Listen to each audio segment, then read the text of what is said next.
Mu mujyi wa Kigali abaturage bakomeje kugaragaza ko ibyishimo bikomeje kugenda biri gutaha iwabo biri kwisukiranya nk'amashimwe. Ni hanyuma yuko turi kugenda dusoza iyi Champions y'amagare imaze iminsi iri kubera hano mu gihugu cy'u Rwanda mu mujyi wa Kigali. Byari ibyishimo utareba, byari ibyishimo rwose. Gusanga abantu amastade bakubise buzuye za Big Arena, ahantu hose utabona aho kandagira baje kureba amagare. Byari ibyishimo byinshi cyane. Hanyuma y'ibyo ngibyo hakomeje kugenda hagaragara abastari bamenyekanye by'umwihariko mu bintu bijanye n'amafilime harimo nka Baroki Kimomo, ba Papa Sava n'abandi bantu bagiye batandukanye ko bakomeje kugenda bikubita akanyafu berekana abageni babo. Ibi bintu ni ibintu bitangaje ku bantu bose bari kugenda babibona bigaragara mu mashusho ndetse no mu mavideo ndetse no mu makuru agiye atandukanye. Ni hanyuma yuko tugiye kuba twabagezaho inkuru irambuye. Hari hasize iminsi 3 tugaragaje ko Rocky yari amaze kuba yagaragaza ko nawe agiye kuba yakora igikwe. Hanyuma yuko byari biri kuvugwa ko ashobora kuba yaragiye muri Amerika kuba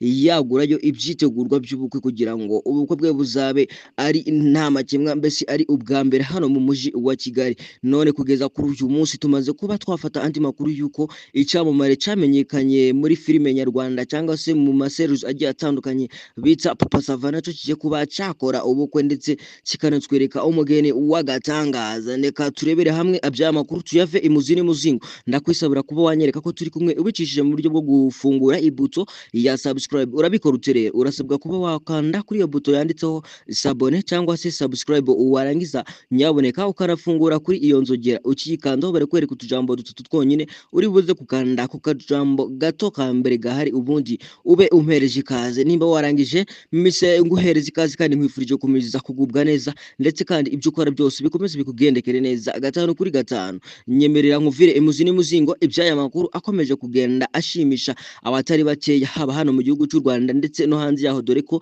aba bagabo baragiye bigarura imitima ya benshi by'umwihariko muri rusange no hanze y'igihugu. Reka nkwifurize gukomeza kugubwa neza kandi ibyo ukora byose bikomeze bikugendekere neza 5 kuri 5 nkuko ubyifuza. Ni kuri uno munsi wo kuwa kabiri ku tariki ya 30 ukwezi kwa 9 umwaka wa 2025 nibwo tugiye kugarukana amakuru akomeye cyane akomeje kugenda atigisa ibitangaza amakuru ndetse ashimisha n'abayareba muri rusange. Ni hanyuma yuko icyamamare cyitwa Papa Sava baramaze kuba basinya yuko azapfa ari ingaragu ndetse atazigera ashaka umugore. Ni hanyuma yuko akoze ibitangaza akaba yakwerekana amakuru meza nk'aya ngaya. Kuri uyu munsi nibwo tumaze kuba twabona invitation itumira buri umwe wese wabasha kuba yagera mu mujyi wa Kigali. Nyemerera nkufire imuzini muzingo by'aya makuru rero turebere hamwe icaba cyamuteye kuba yafata icyemezo nk'iki ngiki, kandi yari yaramaze kuba yafata umwanzuro ko nta gikwe azigera akora. Ni hanyuma yuko twari tumaze iminsi 3 yonyine tubonye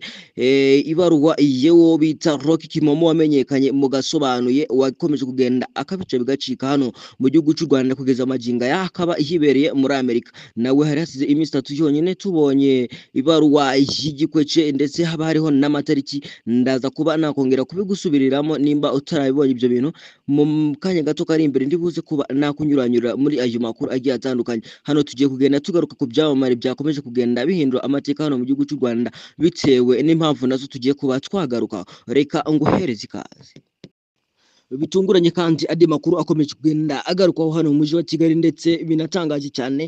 Ni ibintu bitangaje bikomeje kugenda bigarukaho nyuma yuko iyi Champions y'amagare isa nkaho irangiye. Bitunguranye wa musore wakomeje kugenda asusurutsa abantu, bigaragara ko agenda ashimisha abantu, wari wambaye igipupe ca UCI hano muri Champions y'amagare hano mu mujyi wa Kigali wakomeje kugenda abica bigacika, dore ko ibyamamare bitandukanye byagiye bimwifoturizaho kugeza nubwo Excellence Paul Kagame nawe yifuje kuba bafatana ifoto hariya mu mujyi wa Kigali. Kugeza ubu ngubu igitangaza cyabaye kugeza ubwo abantu batangiye kuba babona amavideo atangiye kugenda akwirakwira ku mbuga nkoranyambaga. Kugeza amaginga ya biravugwa yuko ashobora kuba amaze guhindurirwa ubuzima na Excellence Paul Kagame mu buryo bwo kumuhereza amafaranga, kuko niwe wegukanye igihembo cyo kuba yarashimishije abantu benshi cyane hano muri Tour du Rwanda, hano muri Champions y'isi yose mpuzamahanga yakomeje kugenda yitabirwa n'abantu batari bake hano mu mujyi wa Kigali. Nyaboneka buri wese wese agira amahirwe yiwe. Kugeza maginga ya uyu musore twavuga yuko ari we ugezweho hano mu gihugu cy'u Rwanda ku bantu bakomeje kugenda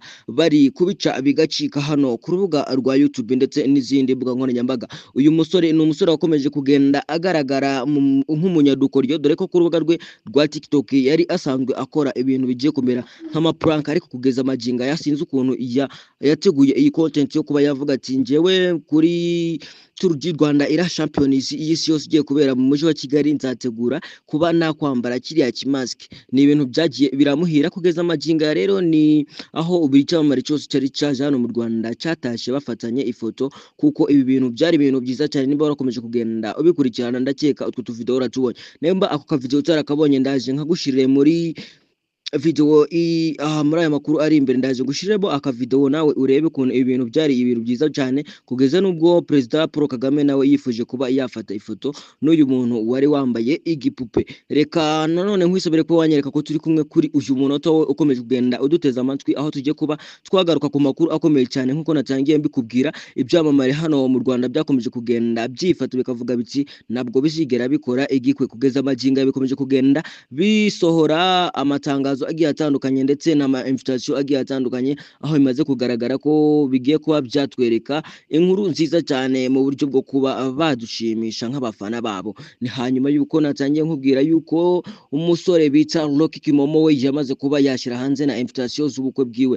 Nanone mu yandi makuru natangiye nkubwira yuko Papa Sava wamenyekanye mu maseries agiye atandukanye, nawe kugeza maginga ya tumaze kuba twakwakira ibaruwa ye ya invitation. Kugeza magingo ya rero nyemerera nkuvire emuzini muzingo ibyaya makuru. Nimba wamaze gukanda ibuto ya subscribe ngo hayikaze, kandi mwifurije gukomeza kugubwa neza, ndetse ibyo ukora byose bikwifu. Mu mujyi wa Kigali abaturage bakomeje kugaragaza ko ibyishimo bikomeje kugenda biri gutaha iwabo, biri kwisukiranya nk'amashimwe. Ni hanyuma yuko turi kugenda dusoza iyi Champions y'amagare imaze iminsi iri kubera hano mu gihugu cy'u Rwanda mu mujyi wa Kigali. Byari ibyishimo utareba, byari ibyishimo rwose, gusanga abantu amastade bakubise buzuye za Big Arena, ahantu hose utabona aho kandagira baje kureba amagare. Byari ibyishimo byinshi cyane. Hanyuma y'ibyo ngibyo hakomeje kugenda hagaragara abastari bamenye by'umwihariko mu bintu bijanye n'amafilime, harimo nka Rocky Kimomo, ba Papa Sava n'abandi bantu bagiye batandukanye, ko bakomeje kugenda bikubita akanyafu berekana abageni babo. Ibi bintu ni ibintu bitangaje ku bantu bose bari kugenda babibona bigaragara mu mashusho ndetse no mu mavideo ndetse no mu makuru agiye atandukanye. Ni hanyuma yuko tugiye kuba twabagezaho inkuru irambuye. Hari hasize iminsi 3 tugaragaje ko Rocky yaramaze kuba yagaragaza ko nawe agiye kuba yakora igikwe, hanyuma yuko byari biri kuvugwa ko ashobora kuba yaragiye muri Amerika kuba yagurayo ibyitegurwa by'ubukwe, kugira ngo ubukwe bwe buzabe ari nta makemwa, mbese ari ubwa mbere hano mu mujyi wa Kigali. None kugeza kuri uyu munsi tumaze kuba twafata andi makuru yuko icyamamare cyamenyekanye muri filime nyarwanda cyangwa se mu maseries agiye atandukanye bita Papa Sava nacyo kigiye kuba cyakora ubukwe, ndetse kikanatwereka umugeni w'agatangaza. Reka turebere hamwe abya makuru tuyave imuzini muzingo. Ndakwisabira kuba wanyereka ko turi kumwe ubicishije mu buryo bwo gufungura ibuto ya subscribe. Urabikora utere, urasabwa kuba wakanda kuri iyo buto yanditseho sabone cyangwa se subscribe, warangiza nyaboneka ukarafungura kuri iyo nzogera. Ukiyikandaho bari kwereka utujambo dutatu twonyine, uri buze gukanda ku kajambo gato ka mbere gahari, ubundi ube umpereje ikaze. Nimba warangije mise nguhereza ikaze, kandi nkwifurije gukomeza kugubwa neza, ndetse kandi ibyo ukora byose bikomeze bikugendekere neza 5 kuri 5. Nyemerera nkuvire emuzini muzingo ibyaya makuru akomeje kugenda ashimisha abatari bakeya, haba hano mu gihugu cy'u Rwanda ndetse no hanze yaho, dore ko aba bagabo baragiye bigarura imitima ya benshi, by'umwihariko muri rusange no hanze y'igihugu. Reka nkwifurize gukomeza kugubwa neza, kandi ibyo ukora byose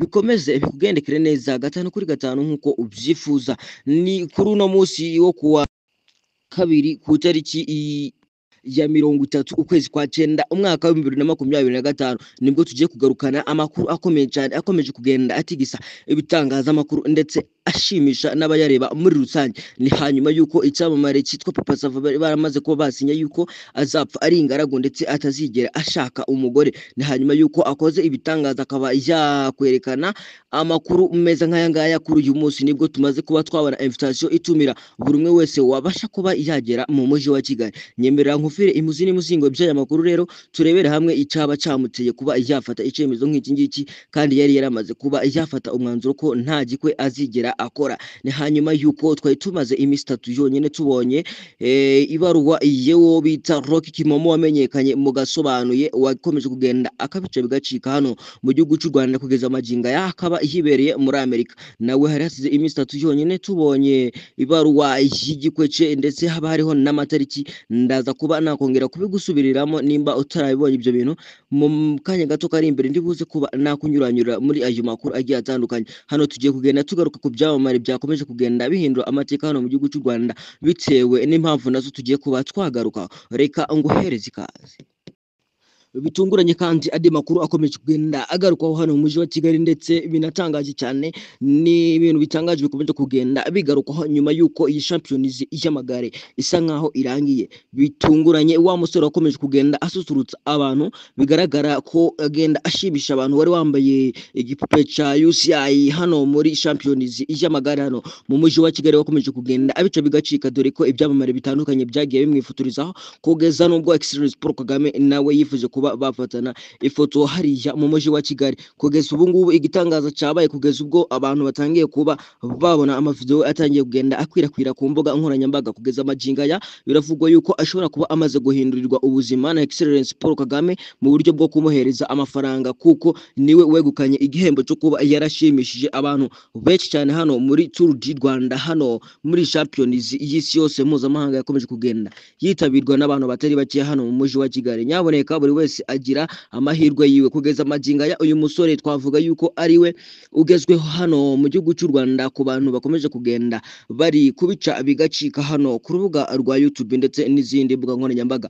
Uyu musore ni umusore wakomeje kugenda agaragara nk'umunyadukoryo, dore ko ku rubuga rwe rwa TikTok yari asanzwe akora ibintu bigiye kumera nk'amaprank, ariko kugeza amajinga yasinze ukuntu yateguye iyi content yo kuba yavuga ati njyewe kuri Tour du Rwanda ira Champions y'isi yose igiye kubera mu mujyi wa Kigali nzategura kuba nakwambara kiriya kimask.